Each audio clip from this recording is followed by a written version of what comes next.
The Hey Midtown Podcast back again this week. My buddy Austin. What's up, y'all? Hey, man. Really honored to sit with you again. Yeah, you too, man. Just you and I on the couch tonight. Moses on the floor. I know. You can't see this. Moses is our dog that's laying here. Yeah, Moses is a dog. So if he stands up and walks around, enjoy. This is Moses.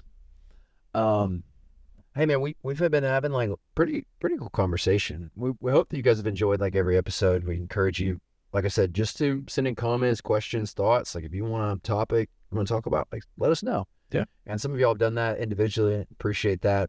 We'll work on some of those. So thanks, Bethany. I haven't forgot and appreciate you.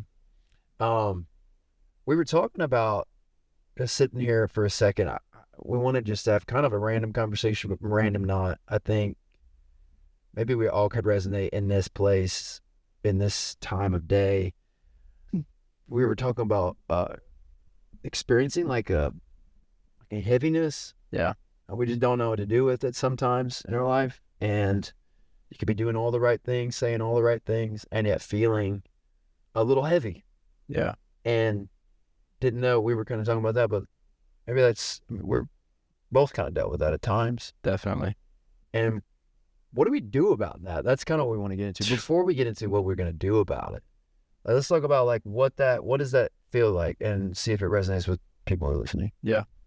I think weight can come in different ways. I mean, I've experienced it in my life in different ways where it's just like physically crushing. Like it literally feels like I'm carrying a physical weight. Yeah. And then that's just, I think weight can also come as like numbness, where it feels like there isn't anything on you, like to a point where like there's nothing. But it's like a weight of like, I don't know why I feel this way. Yeah. But it's like, I don't really feel anything, but Yeah. I wish I did, you Yeah. know? They say, like the physical response of cortisol in your body, like if I just go like the physiological level, the cortisol response in your body is like fight or flight. And if you stay in that for too long, where you're just operating on adrenaline, the studies actually show that your like emotion, the ability to like feel, like diminishes. Whoa. Because you wear that adrenal gland out so hard, like you wear your brain out, and you actually don't feel in the heart anymore, like, or the emotions, like you're not happy, you're not sad, you're numb. But really what it looks like is like we operate in the place of adrenaline for too long of a period. We don't step out of the stressors or what are the things that you're maybe standing on a stage a lot. And you just stay in that place and it just wears those emotions out, and you never take those quiet breaks. You never get away. It's one of those things that I have a lot of questions for myself. I went through a season of that where I was afraid of myself because I couldn't feel.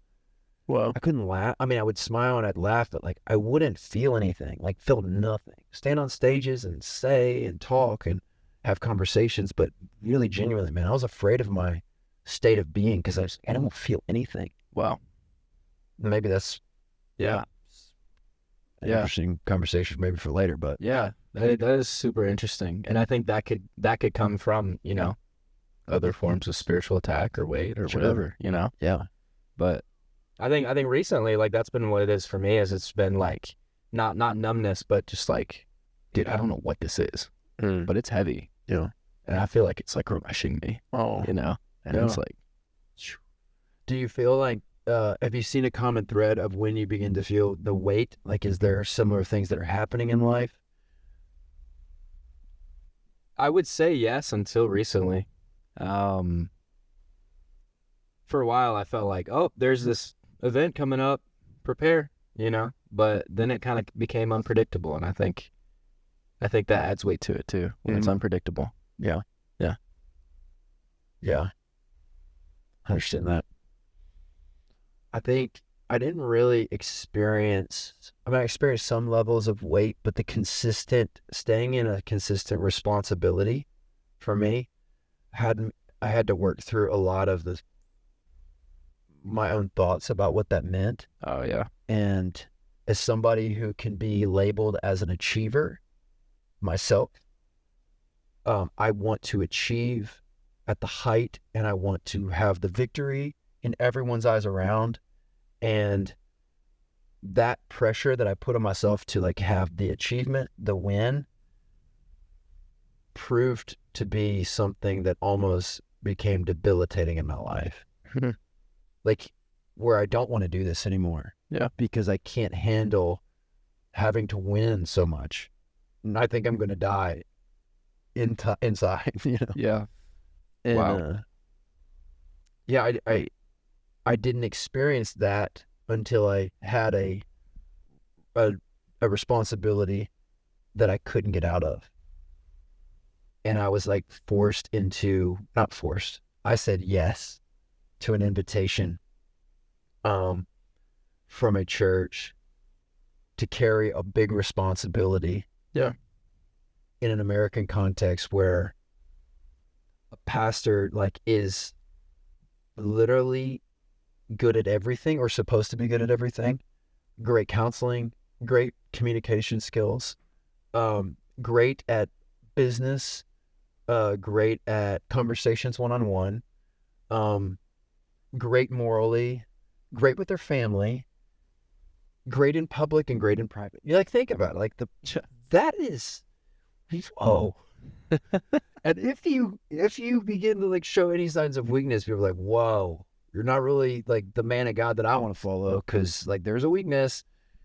And what I've seen typically in the past with pastors is like this forces you into isolation, where you're afraid to be seen because you like everybody knows you. And I'm not saying that everybody's got some massive secret sin in their life, and like I'm not like outing that and being like that's okay. I don't think that's okay, but I think it's important to be known.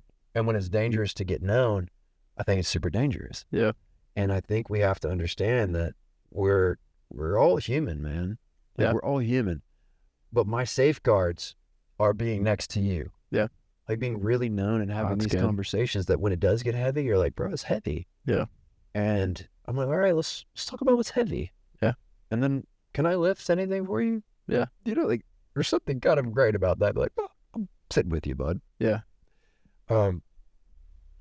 But I didn't feel what we're talking about, the level of heaviness, until I stepped into responsibility that I couldn't remove. Yeah. I couldn't easily step away, take a Sunday off, show up when I didn't feel like. You remember those Sundays when you were like, you know what, today I need a day off. Yeah. And Sunday was a day of rest, and you could just go and do nothing. Do absolutely nothing. Just because you felt like it. Yeah. And then you find yourself in this position now where you're like, I have to be well, there. I have to go. No. And when I go, people are relying on me. Yeah. Oh. Yeah. And I begin to take other people's pains and issues upon myself. And I mean, it was a weight that I couldn't carry. Yeah. I mean, this is insane. How long did you carry them before you got to a place where you learned how to not carry them?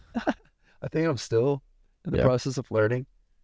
But I think, a couple episodes, maybe one of the first ones, I talked about doing ministry for about 7 years, and then I had a stroke. Yeah. I literally think I went so far to where I didn't listen to my body. I didn't listen to people, and I kept going to the point where my body literally stopped, and it stopped, and it said, I'm quitting, even though you have not quit. Yeah. My body said Sure. I quit, and didn't know my name, couldn't talk, couldn't feel half my body. It's I crazy. didn't know anything, dude, for a week. I rushed to the ER, gave me medicine. But I think that was the journey where it started, where I was like, whoa, I am a man. Yep. I'm a mortal man. And I think I believe it now. And I think that's my early 30s. I think I could have when I was 33. It's like right at the age where you're like, I don't know. I think you start to kind of maybe think, realize, I think is a better word, realize that it's okay that I'm not everything. Sure. And I actually have weaknesses, and I can admit them. And Yeah. I think I have a lot of strengths, but I'm okay being kind of weak over there. And then I think where I'm weak, you might be strong. And there's a lot of weight that comes with trying to hide your weaknesses too. That's a good word. Like there's so much. Like Yeah. just the effort of trying to like hide the weaknesses, even if it is initially a good heart. So like I don't lead these people astray, or I don't hurt these people, or whatever. Like whatever's going on in your mind, like the act of hiding weakness has weight to it. Yeah. And I would say that's where a lot of it comes from for me. And then what if leading people astray, man, like is actually hiding weakness? Yeah. Wow. That's good. That's good, man. What if that Yeah. is actually not even realistic? Because if we're hiding weakness, then we're putting ourselves in this spot where we're making ourselves initially as perfect as possible to the outside eye. Mhm. And if we're doing that, then even if we're not thinking about doing that, we are if we're hiding our weakness. Yeah, there's a lot to maintain and hold up. And I'm like, man, I think where Paul was like, hey, I like glory in my weakness because in my weakness he's seen as strong. Like he gets to be seen. Yeah. And he talked about like being the foremost of sinners so that God was seen as patient and kind for saving a guy like me. Yeah. I don't even fully grasp, I think, the weight of what that statement is. Yeah. So that's amazing. But personally, I think before I go into what I believe, kind of the Lord's brought me into to like deal with heaviness, I would say prior to not feeling emotions, I felt so deeply and I stayed in conflict for a long time and I didn't handle my conflict very well. And what I did with the challenge of the issues at hand, man, I just think I dealt with them really poorly and I didn't talk about them. And I did everything that probably not supposed to do. Yeah. And I found out how to medicate. I found out how to, I should be honest, man, like I'd stay by myself and I was not safe enough to tell anybody about it. And I'd get alone. And at night, I would watch TV and everybody would go to bed at my house and I would grab a beer and I would drink a beer. And then slowly I found out like that's a relief, man. I like look forward to the end of the day to not think about anything but like watch TV and have a beer. Yeah. And then it turned into like 2, 3, 4, stay up all night. Yeah. Keep watching. And then because I didn't want to wake up the next day. Yeah. And I don't know who to talk to about it. And it became this thing where I kind of got in this cycle where I'm like, well, I think this gets worse. Yeah. But once it gets worse, you really don't want to talk about it. Yeah. And I'm just being like as honest as I know how to be because I don't got time to like pretend. Yeah. And I'm thankful that the Lord's like really brought me out of a lot. I mean, just that junk, man. And it was because it never felt okay to be like, I really struggle with heaviness. Yeah. And just found myself in a deep hole. Yeah. And then have a stroke, go sit in the ICU for a week, Yeah. And you work out some stuff in there. Yeah. What was it, do you think, when you left the ICU? Did you feel like a weight had been lifted? Yeah. Because I think I also, in this season of that thing, I got so busy and reliant on myself because everybody relied on me or it felt like that.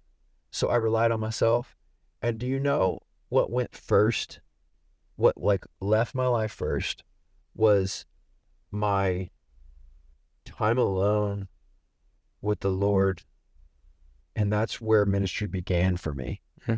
I didn't have a ministry. I didn't have stages to talk to people. I was in a closet and I was talking to him and we were friends.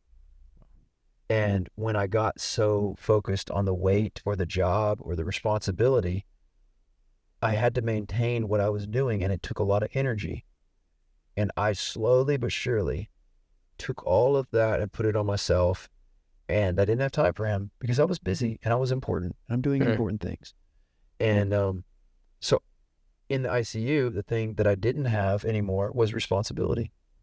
Yeah. So I remember like people would be gone and I'd finally be talking to him in my mind. I would just be talking to him and we just had conversations again. And I feel like the Lord just really settled me back and reminded me of what was really true. I didn't leave you. I'm really faithful. And I'm like, are you sure, man? Because that feels too good to be true. And he started just like restoring my soul, like the scriptures say. And I think there I had a fresh encounter with him where he Well, reminded me. He was like, "Hey, do you remember when we first started?" I was like, "Yeah." He's like, "What would I invite you into when we first started?" And I was like, "I was just excited to tell people about you and how good you were." He was like, "When did it stop?" I was like, "Man, I don't know." But somewhere along the way, I wasn't excited to tell people about how good you were. I had to prove to them how good I was. wow. And when that shift happened, everything went haywire and I felt weight.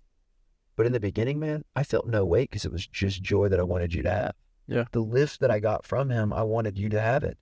Wow. And I think it was a subtle invitation and it was a slow process for me to get in that place. But I think yeah, I'll get into what I think in a minute. But Yeah. what about you? Because we're in a different, like, how old are you again? 25. 25, 37. So 12 years ahead in this journey of doing this for a little bit. Yeah. A little bit more. But we see a lot of similarities and it's really interesting. Yeah. But where would you say that you are in the scope of this right now? What's the journey been like for you? Does what I say resonate with what you kind of experience? Yeah, I think for the shift for me was just like the creator of the universe just wants to be with me. But before that, it was just this weight of like proving myself to others and very similar to that. And it was, if you're not living for Jesus, then you're living for man. And like, that's just what it is. And I think I really got to this place where it's almost like I've seen too much, like In what realm? What are you talking about when I Like- sing too much? like he's revealed so much of his love to me. Like I could never like run away from it again, Yeah. And I think there's definitely seasons where like I'm slacking. There's seasons where I'm just like not in it fully, but because I'm wrestling with this weight. But I mean, a season that I'm currently in is like, man, things feel heavy right now, and I don't know why. Things feel heavy, and I don't know why. I mean, you've been talking about this, but it's just everything's all right. And one thing my mentor, one of the guys that pours into me, Dwight, he always says, he's like, would you be okay to just, at the end of today, no matter what happened, to just be okay? Like, are you willing to just be okay? With or without weight, And I think it doesn't make much sense. But for me, it's been when I experience this weight, I just kind of want to run away. Yeah. I just want to isolate. Yeah. And I've never really been like somebody that runs to people because I assume it's a burden to them. Yeah. So I just run. And I'm just like, all right, I'm going to disappear for a week. Probably going to drive to a random state. Just not tell anybody. I'll see you all in a week. But I think what I'm really learning is the power of really, like you said, having someone that you can have those conversations with, Can I tell you what one of my mentors told me? Yeah. One of the greatest statements relieved me so much. But he said, what if not sharing your burden with somebody is keeping them from fulfilling the law of Christ? So listen, like, here's what the word says. Andrew Osakwe, can't claim it, but bear one another's burdens and so fulfill the law of Christ. It's good. If you don't share your burden with somebody, then you are hindering them from fulfilling the law of Christ. That's wild. What if it was like an invitation to blessing? Yeah. For you to let somebody carry a burden for you or with you. Hey, can I bless you by sharing my burdens with you? Yes. Talk about the kingdom principles turning everything upside down. That's crazy. Like, so insane. But what we're saying, and I think as we listen to this, I think we would all resonate with that. I don't want you to have to carry because I care for you. Yeah. Right? But the scriptures say, bear one another's burdens and so fulfill the law of Christ. Yeah. Like, this is a great high calling on our life to share in what we're walking in with one another and then come alongside and lift arms. It's good, man. And then I think about the story of Elijah, man. Like, what if like when Elijah is like, you remember he calls down fire, Queen Jezebel says, I'm going to kill you now before this day is over. And he runs into the mountains after he's called down fire, ran faster than chariot, goes to the mountains. It's like, God, let me die. Yeah. I don't want to do this. There's nobody else. I'm alone. And he's like, you need to sleep. Yeah. Hey, go to bed. Then angel comes, wakes him up. Here's some food. Eat some food, bud. Go to sleep. Yeah. Wake up. And after he like cares for him in his physical body, you're going to need this for the journey ahead. Yeah. You need sleep. Yeah. You need a good meal. You need to take care of yourself, bud. Yeah. Whoa.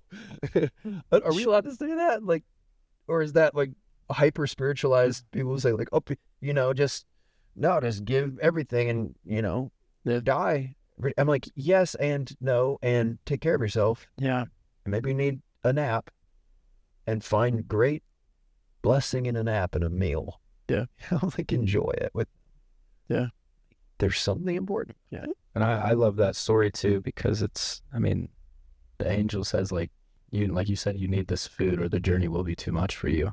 And in the same way, like that's our invitation in his presence. Like he wants to give us a meal and he wants to give us that refreshment and that rest. In Exodus, he tells Moses, like, my rest will go with you. And it's like that. And then Elijah goes 40 days, 40 nights into the wilderness and doesn't like eat or anything. And then he goes on this mountain and the Lord brings this fire, Lord brings this wind, Lord brings this earthquake, but he says he's not in those things. And then he comes in a still small voice. And it's like all these things, and amidst this chaos of weight, like he's whispering to us a lot of the time, Yeah. He's just like, hey, I'm still here and I love you. Yeah. You're exactly where I want you to be. Yeah.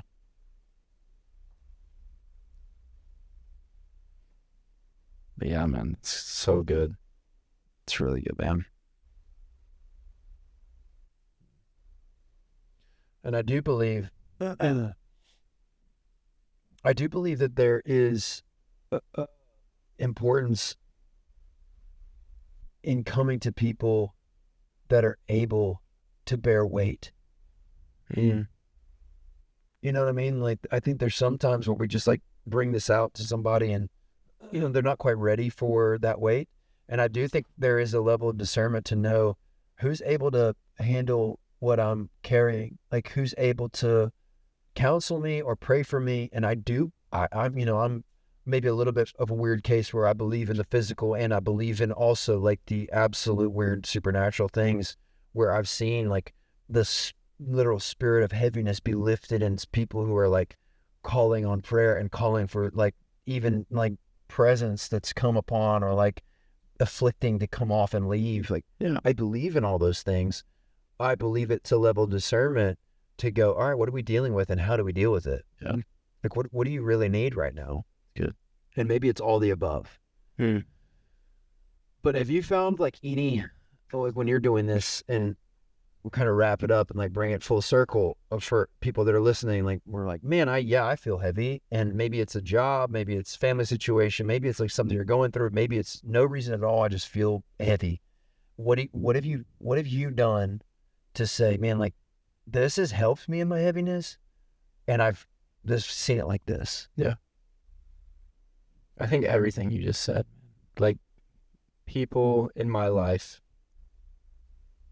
that have demonstrated that love to me, I think that's a good sign that maybe they can help carry that weight. Is no matter how many times I've disappeared on them or whatever, like they've loved me, and that love that is shining from them because Jesus is within them, I think to me tends to show me that, hey, they're ready for that. Yeah.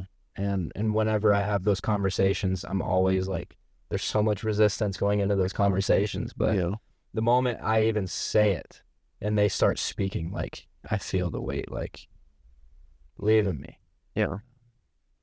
Conversations are so important, especially for me, because I don't want necessarily desire conversation like that. Yeah. Yeah. It's good. One of my mentors, he said something super scandalous to me too. And you could process it however you want. You can think about it. But I think if you position yourself with somebody in your life like this sooner than later, you'll find the blessing in it versus doing this too late. But he said, I want to be somebody for you that will not out you no matter what. So like you come to me and you say something awful, like everyone would clutch their pearls if you dealt with this. I will not out you. I will care for you. Yeah. That is a level of relief and safety that doesn't feel right almost, Yeah. you know? Yeah. But I think if it's like, if I bring this out to you, that's the process of doing what is actually right when things are heavy or things are wrong. If I'm not a person that you can confess to, which the scriptures clearly point, pray, confess your sin one to another, pray for one another, and be healed. There's a healing process that happens in confession. Yeah. And if I don't have somebody who's willing to be like, I can receive all of what you're saying, I'm not carrying it, I'll give it to him, and you are healed and free right now. Yeah. But if we are not a people of confession, I don't believe we are a healed people or a healing people. You know what I mean? Like, Yeah. we're in the process of being fully healed, and yet we are healed. That's good. We've got to be people of confession. And that isn't a bad place. It's a really bad place when no one is in the place of confession. Because that means 1 John says, if you claim you have no sin, you lie. Yeah. So like there's levels in me that I'm not aware of myself, and I know that we're covered. I'm not a sinner. I'm saved, but yet I'm a saved person that maybe deals with some stuff that I need to come into revelation and bring out into light. Yeah. And let it be realized that it's been covered and release it. Yeah. And so I think that's one of the things that I want to continue to foster in my life and the people around me, just to be people of confession. Yeah. And be healing people. Yeah, that's good. And I People think of it's okay confession. to be in it in that way, you know? Wow. I think about, I don't know. I mean, I just love the early chapters of Acts. And like, I don't know, doing life with people so intimately that we live in confession. Yeah. What'd that look like? Yeah. Like we get to a point where we're confessing things that at one point in our life we'd be like, that's not a sin. Like you don't need to confess that. Like you're good. Yeah. But if we live in that confession, then we're just going to see our faith be built, and we're going to see so much freedom and refreshment in our lives. And we're going to see a special unity. Yeah. You know? Yeah. Well, because when we talk about it, it resonates in my heart. I'm like, oh, and you kind of probably do too. It's like, I'm not alone. Yeah. I'm not alone, and I'm not crazy. And all the voices I heard in my head that you are the only one dealing with this. And if you let anybody know, you're not going to be able to do what you've been doing. It's like, no, man, I think we're all in that together. Like, let's all just like bear it up and bring it to the one who's weighty. Yeah. You know? I good, wrote down a couple thoughts, like as I was thinking about personally how I've like learned to like kind of walk through when I start feeling a sense of heaviness. And I encourage you, if you feel a sense of heaviness today, let's identify and name the weight. Sure. What is it that's causing weight in my life? Like, what am I feeling? And identify it, name it. And then I want to identify a step forward. So I encourage, like, as we identify a step forward, it's like, one, I'm going to seek counsel. And when I started thinking about seeking counsel, I was brought into Proverbs, and Proverbs talks about having many counselors. And I was thinking about Proverbs 11:4. It says, where there's no guidance, a people fails or falls, but in the multitude of counselors, there's safety. It's good. Like, what if it's a safe place to find counsel? Yeah. Well, that counsel has to be a safe place. Yeah. Right? I can like express anything. Find good counselors. Proverbs 15:22, plans fail for lack of counsel, but with many advisors, they succeed.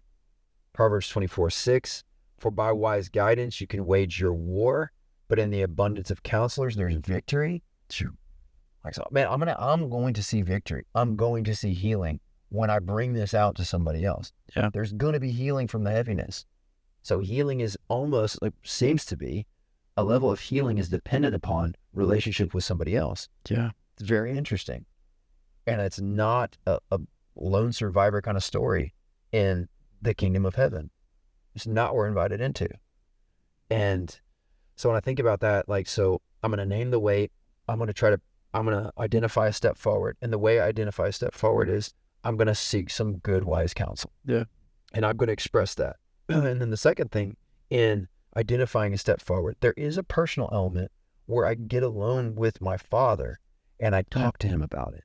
I talk to him about what somebody told me. I talk to him about the scriptures, and I test the spirits, man. I like bring those to him, and I work through that with him personally, and I sit with him. The scripture in Matthew 6, where Jesus says that he rewards those who go to the secret place. Yeah. In the secret place is a rewarding. It's not before men. It's not a show for anybody else. It's a genuine me and him, and he will show up, and he will deliver himself to you in that place of secret. So I think both of those are complementary to each other and vital for our health, is to have time with him and to sit with him. And the third thing is that that I said when the second identify the step forward is I want to state my move to somebody else that I'm traveling. So if I confess something to somebody and I go away in my silent place and I come back out, I'm going to call you, Austin, be like, hey man, that conversation, here's my path forward and here's what I'm committing. And I just want you to know that this is what the Lord, I think, has revealed to me. And I'm going to move in this way. Yeah. And then it kind of opens the door for accountability as well. Yeah. Yeah. Then I'm like, I know you at another level and I know what you're dealing with. I know what you've committed to and I got your back. I'm encouraging you in it. That's good. Hold on to that word. And the third thing, after I've like got a path forward, and it can maybe go out of order a little bit, but like the third thing is like, I want to be in this place of shifting the weight. And I think 2 and 3 kind of coincide. But when you get into your secret place, a word for glory in the New Testament is weight. There's a shifting of weight. Mm. And when I sit with the one that I am impressed with versus me trying to be impressive, there is a shift of weight. He is impressive and I am impressed. The weight is gone to him, off of creation and onto creator. You are weighty, wonderful, and amazing, and there's a shift of weight. I take all of this that only you can carry because you're God Almighty. Yeah. I'm shifting weight.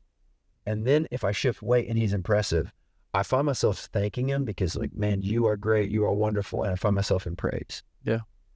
The last thing is I'm going to now move expectantly. Like I'm going to move knowing that this thing is about to go and I've got blessing in him and he's before me, behind me, in me, through me, upon me, and I'm with him.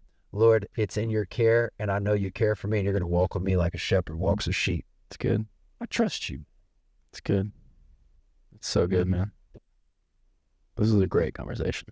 I pray it is, man. I'm just thankful to have it. And for Moses, the dog that we talked about, if you're not watching this, he's been all over the place. All over. And maybe there's a word in this too, but somewhere he needs us. He does. You know? He does. He does. But man, thanks for the conversation. I hope it was a blessing to you today. And if you feel weight, man, encourage you. You can reach out. You can share that weight and be lifting you guys, expecting healing and blessing. Yeah.